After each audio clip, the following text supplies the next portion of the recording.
গেছিস কি করতে গেছিলিস আবার?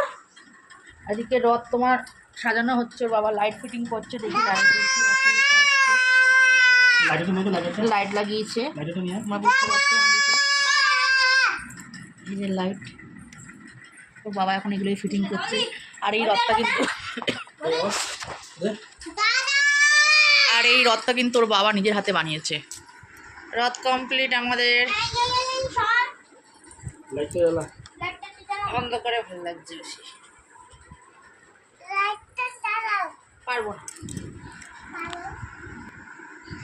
কোথায় লেগে গেছে বল? কি করে পড়ে গেছিস? সিঁড়ি দিয়ে পড়ে গেছিস? কি করতে গেছিলিস ওপরে? অতি আজকে 3-4 বার জামা খোলা হয়ে গেল, ঠাকুর পুজো দিয়ে গেলো। অতিভক্তি চোরের লক্ষণ হয়েছে তো। অন্যদিন যখন বলো